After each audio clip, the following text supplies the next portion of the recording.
हमार पहुना, हमार मितान, हमार संस्कृति, हमार खेत खलिहान, ये सब हवाए हमार छत्तीसगढ़ के पहचान। मोर गोड़ तोर बारी, अब आ गई हमार संगवारी। नमस्कार, मैं विजय दुसेजा हमर संगवारी में आप सभी दर्शकों का हार्दिक स्वागत करता हूं। आज की खबर है बिलासपुर की। कल जैसे आपने देखा, रामावली के कुछ निवासियों ने बिल्डर पर लगाए थे गंभीर आरोप। आज वहां की समिति बिल्डर को बचाने के लिए उतरी और प्रेस कॉन्फ्रेंस की। क्या क्या कहा उसने प्रेस कॉन्फ्रेंस में और किस तरह उन्हें पत्रकारों का जवाब दिया और अपने बचाव में उसने क्या क्या बताया, क्या क्या सबूत पेश किए, आइए देखते हैं ये पूरी खबर सिर्फ हमर संगवारी में। आरोप किस पे लगा था? समिति के ऊपर भी लगा था। बिल्डर के ऊपर। देखिए, कॉलोनी में मेंटेनेंस समिति कर रही है, तो मेंटेनेंस अगर कोई अव्यवस्था की बात होती है तो उसके लिए मेंटेनेंस भी जिम्मेदार है। हम लोग सरकारी समिति मर्यादित जो है वैधानिक बॉडी, अगर किसी प्रकार की कोई आपत्ति है या कोई भी बात है, हमारे जानकारी के बगैर वो नहीं जा सकती कहीं पे भी बाहर।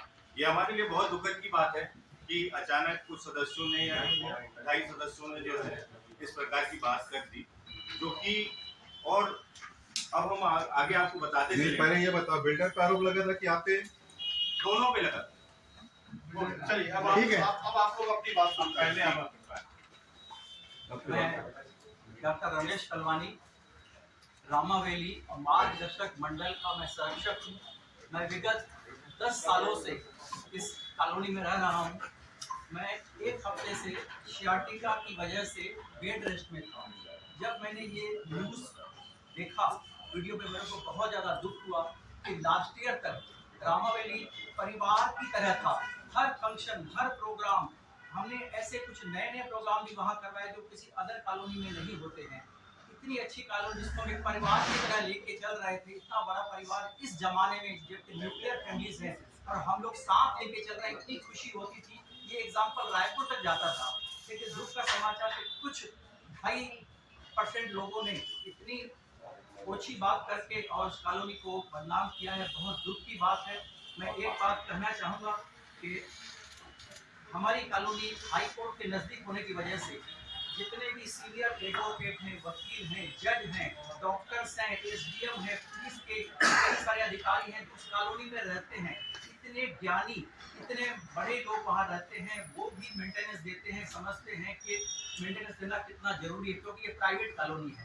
ये झगड़ा हमारा इस बात से नहीं है कि उन्होंने जो कल बातें की वो बिल्डर पे लगाई है, और बिल्डर पे जो बातें लगाई हैं उस पर पुलिस केस चल रहा है।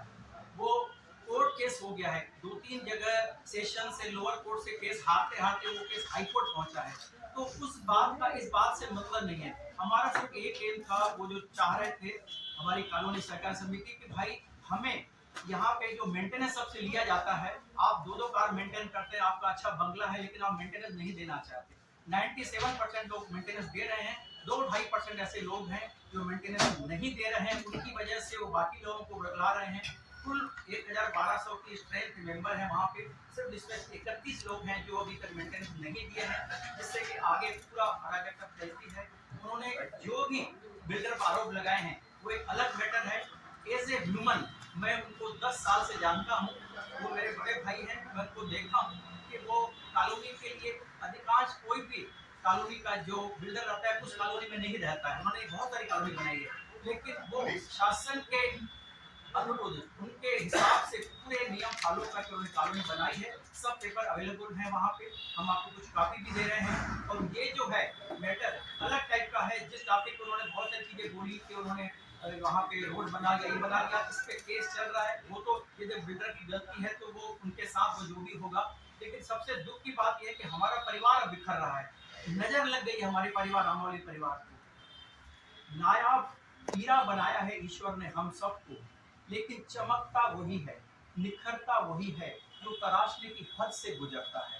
ईश्वर ने उनको तराशा है। मैंने देखा है जो ह्यूमन है वो राधा स्वामी स्वभाव के हैं। उन्होंने बहुत सारे काम यहाँ रामावली में और अदर पूरे समाज के लिए बिलासपुर भी किए हैं। आप लोग जो सबसे परिचित होंगे, उन पर ऐसा लांछन लगाना एक बहुत बड़ी दुखद घटना है। वो हमको मना कर रहे थे कि आप मत जाओ, लेकिन मेरी तबीयत खराब होने के बाद भी भाइयों को लेकर बोला नहीं, हमको बोलना चाहिए यदि कोई चीज़ गलत हो रही है। बड़े दुख की बात है, कल जो बातें हुई वो 90% तो सब गलत है। उसके बाद ये कुछ है भी तो उस पर कोर्ट केस चल चल रहा है। मेंटेनेंस का से मतलब नहीं है, मेंटेनेंस आपको देना चाहिए क्योंकि प्राइवेट कॉलोनी है और इसमें हम आगे इसी हिसाब से बढ़ सकते हैं। आप सही बात बताइए दस्तावेज के साथ बताइए, सही बात का बताइए, दस्तावेज के साथ बताइए। हाँ, बताइए। देखिए, रामावली आवासीय मेरा नाम एस नवीन है। मैं रामावली आवासीय सहकारी समिति का अध्यक्ष हूँ। हमारी रामावली आवासीय सहकारी समिति जो है 15 जुलाई 2024 को बनी थी, जिसमें बिल्डर के द्वारा, जिसने बिल्डर से सारे लीगल डॉक्यूमेंट्स लिए हैं, उसकी फाइल दिखाएंगे। ये सारे डॉक्यूमेंट्स हैं हमारे, आप ये कागजों को देख सकते हैं।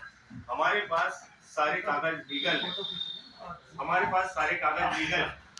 अब जो भी प्रकरण बचे हैं न्यायालय में है, न्यायालय जो भी आदेशित करेगा हम उस आदेश को मानेंगे।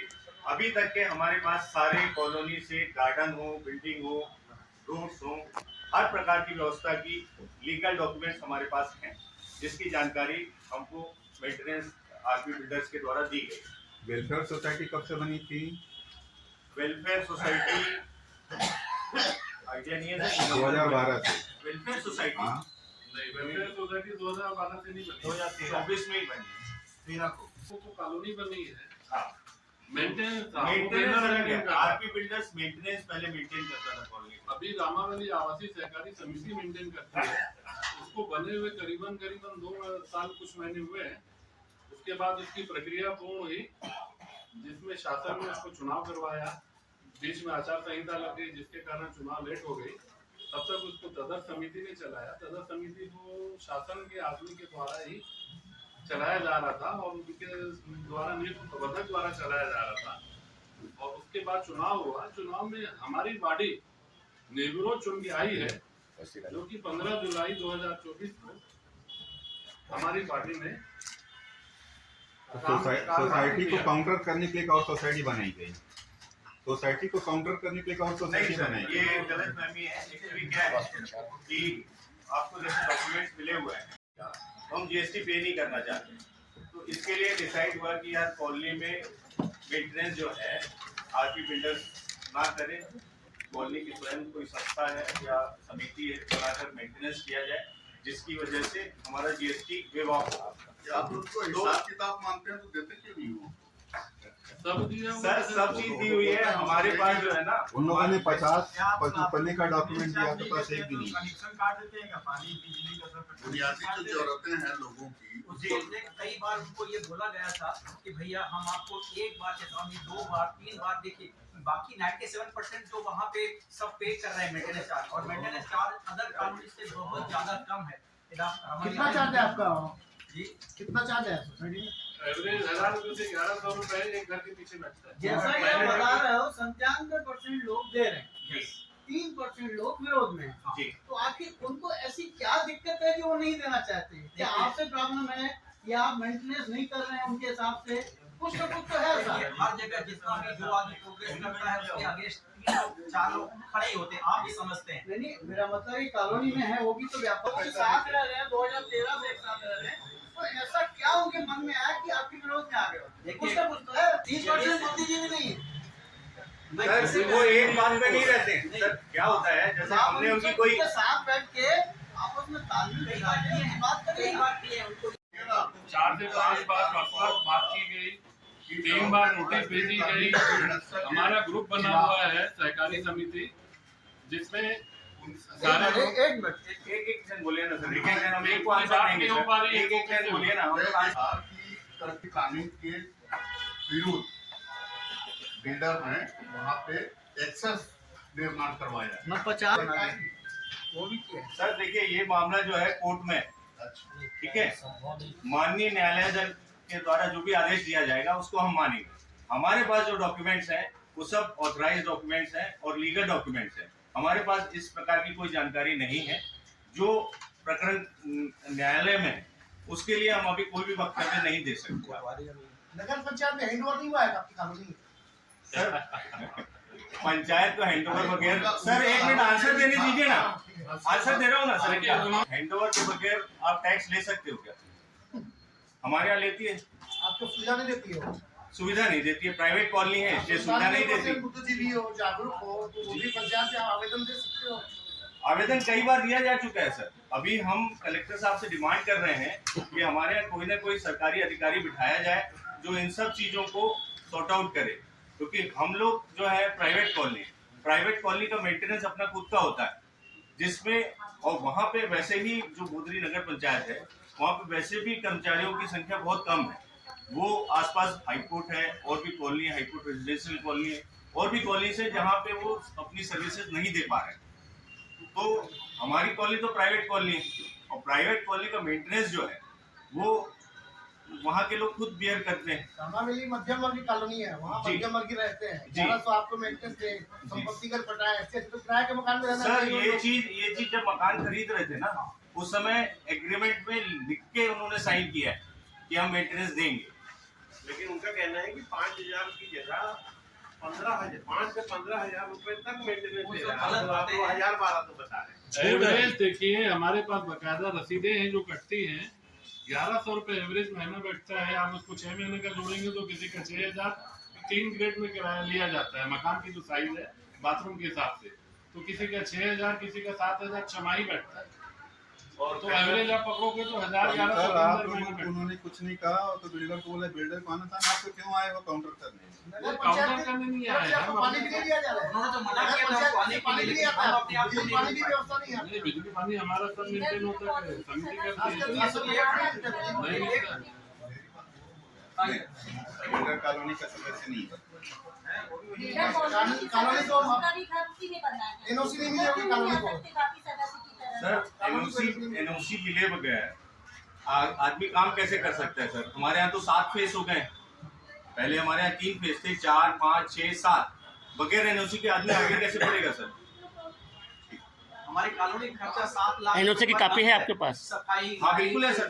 स्टाफ, चौकीदार, बताइए। कैमरे, संभव सारे कागज हैं, सारे कागज हैं। दिखाइए दिखाइए। तो कहना ये चाह रहे हैं कि जो कल आरोप लगाया गया है बिल्डर के खिलाफ में, ये कहना चाह रहे हैं। यानी वहाँ कचरा वहाँ सोसाइटी है, कचरा वही चीज हम बोलने जा रहे हैं सर। एक्चुअल में क्या है कि कल हुआ है कि हमारी कॉलोनी में टोटल 450 लोग रहते हैं, मतलब 450 परिवार रहते हैं। जब हमने 15 जुलाई 2024 को हमने हैंडओवर लिया था या हमने अपना कारोबार संभाला था, उस समय 75 लोग ऐसे थे जो मेंटेनेंस नहीं देते थे। हम लोगों ने बहुत मेहनत करी, हर बार किसी को लेटर, किसी को नोटिस, किसी को फोन के द्वारा रिक्वेस्ट करके हम लोगों ने उनकी संख्या घटा के 30 कर दी। अब ये 30 लोगों की बात कर रहा हूँ मैं। ये 30 लोगों को बाकायदा 3 नोटिस दिए गए। इसके बाद इनके यहाँ कचरा उठाना बंद किया गया। इसके बाद बहुत तकलीफ, मतलब हम लोग 11 सदस्य बैठे हुए हैं यहाँ पे, बहुत तकलीफ हुई हम लोग को। हम लोगों ने इनका नाम सार्वजनिक किया, वहाँ लिखा हुआ है हमारे सार्वजनिक पटल पे इनके नाम लिखे हुए हैं।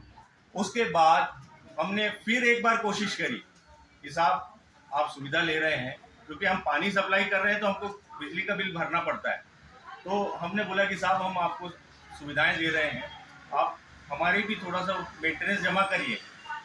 तो इन्होंने बोल दिया भाई आपका जो इच्छा आप अपनी सुविधाएं वापस ले सकते हो। ये बाकायदा बोला गया है इनके पास, हमारे पास रिकॉर्डेड है जी कि आप अपनी सुविधाएं वापस ले लीजिए। तो हमने बोला कि यार हम अपना आखिरी सुविधा जो है इसको बंद कर रहे हैं। हमने तात्कालिक बंद किया है इसको। जो बंद किया था, हमको मालूम है कि भाई हमारे यहाँ दिन में 2 बार नल चलाया जाता है, हमने 1 सेशन के लिए बंद कर दिया ताकि हमको पता चले कि ये क्या बोलते हैं। तो इन्होंने मीडिया का सहारा लिया। अगर उसको सुविधा नहीं चाहिए तो उसको लिखित में रखना आप लोग। नहीं, मेरा मतलब ये सर है लिखित में देता नहीं है आदमी। जो आदमी मेंटेनेंस नहीं दे रहा वो लिख के क्या देगा नहीं, सर? नहीं, आप उनको मूलभूत सुविधाओं से वंचित नहीं कर सकते। मैं मान रहा हूँ ना सर, मैं मान रहा हूँ पानी का कनेक्शन काट दिए। सर, हम मान रहे हैं ना उस चीज को, हम कहाँ डिनाई कर रहे हैं। हम वही बोल रहे हैं 2 बार हमारे यहाँ नल चालू होता है, हमने एक टाइम का बंद किया उनका, दूसरे टाइम हमने कनेक्शन कर दिया उनका। हम उनकी माता जी, उनके बहन जी, उनके मिसेस का ध्यान रखते हुए हम ये चाह रहे थे कि उनको तकलीफ न हो। हमने 100 बार उनको बोला, लेकिन जो उनके जेंट्स हैं, जो उनके वो घर के मुखिया हैं, वो नहीं चाह रहे थे। वो चाह रहे थे कि हम नहीं दें, वो जिद में अड़ गए थे। और जब आपका केस इन चीजों पे वहाँ चल रहा है तो मेंटेनेंस कैसे, मतलब नहीं है, मेंटेनेंस तो सबको देना है कानून के। देखिए बिल्डर का जो भी मामला है उसके लिए कोर्ट खुला है। अगर बिल्डर ने कुछ गलत किया होगा तो कोर्ट देखेगा या सरकारी अधिकारी देखेंगे। लेकिन क्या है, मेंटेनेंस का कोई लेना देना नहीं है इसमें। आप मेंटेनेंस बंद कर दोगे उस कारण से, ये कोई जेन्युइन कारण नहीं हुआ। हम इसीलिए आए, हमारी तकलीफ यही है कि उन्होंने बोला कि भाई हमारा नल काट दिया, ये कर दिया। हमने क्यों काटा, ये भी तो मालूम चलना चाहिए सर। आपके ऊपर FIR आप कैसे काट सकते हैं किसी का? सर यदि हम सुविधा दे रहे हैं तो FIR नहीं हो सकती सर, ये लीगल डॉक्यूमेंट है सर। मैं चाहता हूँ कि इलेक्ट्रॉनिक मीडिया वाले साथ जी आप लोग यहाँ पर क्या अपनी बात करें? कॉलोनी के कुछ कल आकर के प्रवेश एलिगेशन लगाया था बिल्डर के ऊपर कनेक्शन जी, अब मैं बताता हूँ आपको। सबसे पहला चीज़ तो ये है, सबसे पहला चीज़ ये है, यदि कोई सुविधाएं ले रहा है तो उसका भुगतान किया जाता है, ठीक है। आप किसी के भी ऊपर आरोप लगा देंगे कि उन्होंने कर दिया, ऐसा कर दिया, भाई मेंटेनेंस तो हम कर रहे हैं। रामा वैली आवासीय सहकारी समिति मर्यादित वहाँ पे मेंटेन कर रही है कॉलोनी को, और कोई भी चीज़ के लिए, चाहे लाइट हो, बिजली हो, पानी हो, सफाई हो। आज हमारे यहाँ तनख्वाह जो है वो 4 लाख के आसपास हम तनख्वाह देते हैं कर्मचारियों को, और बिजली का बिल लगभग 2,15,000 रुपये का आता है। तो 6.25 लाख रुपये तो हमारा ये नॉर्मल खर्चा है, जिसको मेंटेन करने के लिए सारे कॉलोनी वासी जो हैं वो पेमेंट करते हैं, मेंटेनेंस चार्ज देते हैं। कुछ सदस्य जो मेंटेनेंस चार्ज नोटिस दिया, पहले हमने फ़ोन पे बात करी, उसके बाद रिक्वेस्ट करी, उसके बाद हम मजबूर होकर नोटिस दिए, और नोटिस भी हमने प्रथम, द्वितीय और अंतिम नोटिस, इस प्रकार से 3 नोटिस दिए 40-45 दिन के अंतराल में।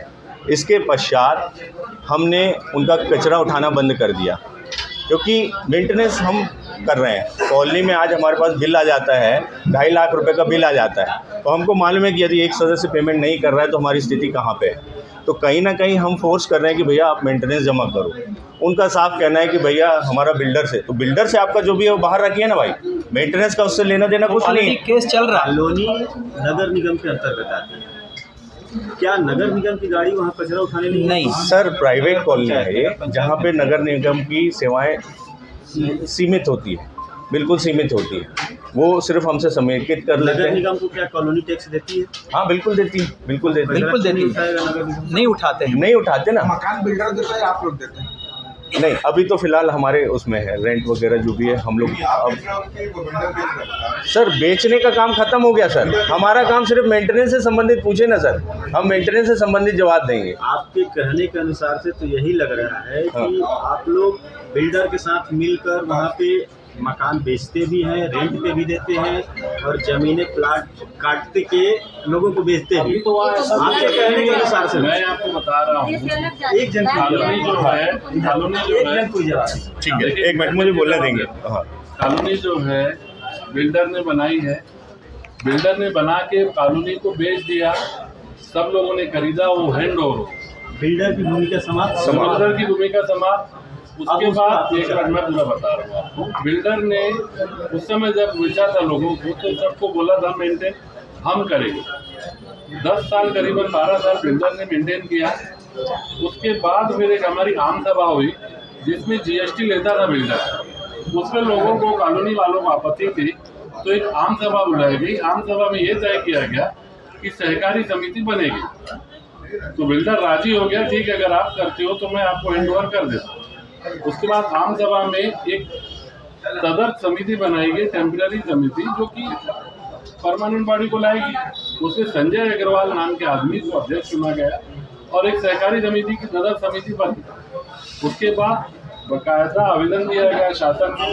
शब्द क्यों आए थे? टैक्स बचाने के लिए, टैक्स बचाने के लिए GST लगता था 18% GST, भाई वो जबरदस्ती लग रहा नहीं, लेकिन किसी भी वो नहीं काटा गया, आपको वही समझाया जा रहा है। कहाँ तक ये सीमित आप पहले पूरा समझिए ना, नल किसी का नहीं काटा गया। अरे भैया ये बहुसंख्यक और अल्पसंख्यक वाला कॉलोनी में 2 वर्ग विभाजन की स्थिति तो नहीं है कहीं? नहीं मेरे को तो लगा इसी रहा कि एक वर्ग की संख्या ज्यादा और एक वर्ग कम हो गया। सर पहले ही बताया सर, सिर्फ 3% लोग नहीं दे पा रहे मेंटेनेंस। इसीलिए तो बोला कि अल्पसंख्यक है, बोला ऐसा तो नहीं 90% संख्या आप लोग की 1% 2% संख्या वही दबाव बना रहे हैं। हमारे सदस्य हैं, सदस्य हैं, किसी कारण से फाइनेंशियल प्रॉब्लम की वजह से नहीं दे पा रहे होंगे, हमें नहीं मालूम। हमसे बोले, बात करें, क्योंकि कुछ सदस्य और भी हैं जो नहीं दे पा रहे थे।